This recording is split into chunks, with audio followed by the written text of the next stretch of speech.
हम लोगों ने उसमें कहा कि महिलाओं को आरक्षण मिलना चाहिए, लेकिन अगर उसमें हम लोगों ने यह उदाहरण दे दिया कि आज की तारीख में 39 एमपीज महिलाएं हैं और उसमें मात्र 4 ओबीसी की हैं, अगर हम लोगों ने कह दिया कि इसके लिए आप ओबीसी का भी उसमें एक प्रोविजन कर दीजिए, आरक्षण के अंदर आरक्षण, तो क्या अन्याय हो जाएगा? नेशनल विमेन कमीशन बना हुआ है अध्यक्ष महोदय, उसमें ओबीसी के लिए कोई रिजर्वेशन का प्रावधान नहीं है, एक भी मेंबर, यह प्रावधान नहीं है कि एक मेंबर ओबीसी का होगा। और बनाते हैं नेशनल विमेन कमीशन में, हमने पूछा, एक भी ओबीसी महिला नहीं। और यहां पर लोग कहते हैं कि हम सभी महिलाओं का प्रतिनिधित्व करते हैं। कहां सभी महिलाओं का प्रतिनिधित्व करते हैं? 50% महिलाओं की आबादी है और 60% ओबीसी के लोग हैं, तो उसमें 50% में 60% जो ओबीसी की महिलाएं हैं उनके पक्ष में कोई बोल रहा है क्या? जो महिलाओं के नाम पर संस्थाएं चलाते हैं, उनके नजदीक हम लोग जब गुहार लगाते हैं तो उधर उनका ध्यान नहीं जाता है। वो कहते हैं कि बाकी सब चीज हम तय कर लेंगे। अरे भाई, बाकी सब चीज आप कौन तय करने वाले होते हैं? ये सदन तय करेगा। और हम लोगों का क्या इसमें रुख है? हम लोग कहते हैं कि महिलाओं के लिए आरक्षण हो, लेकिन अगर इसमें आप ओबीसी की व्यवस्था भी कर दे, लॉ मिनिस्ट्री की तरफ से नोट दिया गया कि बगैर पुरुषों का आरक्षण किए हुए या सामान्य रूप से वर्टिकल रिजर्वेशन दिए हुए यह संभव नहीं है। आपने नेताओं की बैठक बुलाई, हमारे पार्टी के अध्यक्ष जॉर्ज फर्नांडिस साहब उसमें गए और उसमें उन्होंने कहा कि मैं 5 वाक्य में लिख देता हूं, यह संविधान का संशोधन है, एक साथ ही और संशोधन हो जाएगा। क्या बात है जो इस पर एतराज किया जाता है? एक साथ अगर संविधान की अन्य धाराओं का भी संशोधन कर दिया जाए और ओबीसी की महिलाओं को भी न्याय मिल जाए तो क्या अनर्थ हो जाएगा? लेकिन जब हम उसकी मांग करते हैं तो कह दिया जाता है कि महिलाओं के खिलाफ है, क्योंकि कोई आवाज सुनने वाला नहीं है। हम तो चाह रहे हैं कि ओबीसी की महिला, हम लोगों को नहीं चाहिए वर्टिकल रिजर्वेशन, हमको पॉलिटिकल रिजर्वेशन ओबीसी को नहीं चाहिए।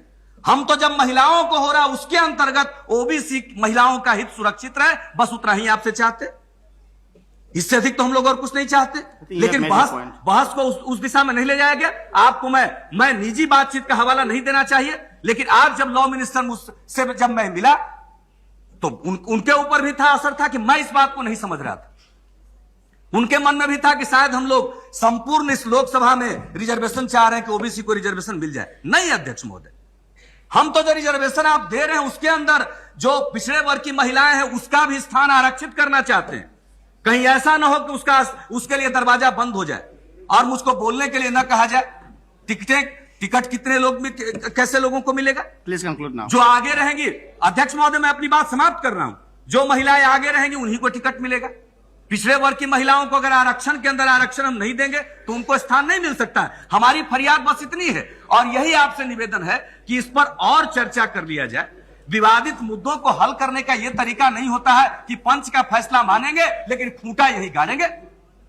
नियम कानून का हवाला दे दीजिए कि सिलेक्ट कमेटी में चला गया, नेताओं की बैठक में हो गया। अरे विवादित मुद्दे का समाधान क्या दिल खोल करके करने का प्रयास हुआ है? नहीं हुआ है, हमारा आरोप है। और इस पर एक पर्दा डाल करके पूरे देश में संकेत देने की कोशिश हो रही है कि जो ओबीसी महिलाओं के लिए उसके आरक्षण के अंदर आरक्षण की मांग कर रहा है, इसका मतलब महिलाओं का विरोधी है। हम इस बात को सदन में साफ करना चाहते हैं कि हम लोग जो इसकी मांग करते हैं, हम महिलाओं के आरक्षण के विरोधी नहीं है। हम महिलाओं का आरक्षण चाहते हैं और कहा जाएगा कि आज इसको एज इट इज पास होने दीजिए और बाद में ओबीसी की महिलाओं का समावेश कर दिया जाएगा। अध्यक्ष महोदय, इस धोखे में आने वाले हम लोग नहीं। मंडल कमीशन की रिपोर्ट लागू हुई और पूरे देश में जो आग लगी उसको हम लोग देख चुके हैं। क्या कभी फिर पिछड़े वर्ग की महिलाओं के लिए अलग से व्यवस्था होगी तो इस देश में आग नहीं लगेगी? सारे दूसरे सवाल पीछे चले जाएंगे और इसी सवाल पर पूरे देश में एक भूचाल मच जाएगा। इसलिए हम लोग चाहते हैं कि एक साथ कर दीजिए ताकि एक समझदारी हो कि कोई ऐसी बात नहीं की गई जिसमें हम लोग समाज को डिवाइड करना चाहते हैं। और अंत में एक बात मैं कहना चाहता हूं, यह क्रांतिकारी विधेयक है। हम लोग का जो प्रस्ताव है, जो करना चाहते हैं, उसकी मूल जो धारणा है वह क्रांतिकारी है, इसको होना चाहिए। इसलिए ऐसे मसलों पर सदन को डिवाइडेड नहीं होना चाहिए।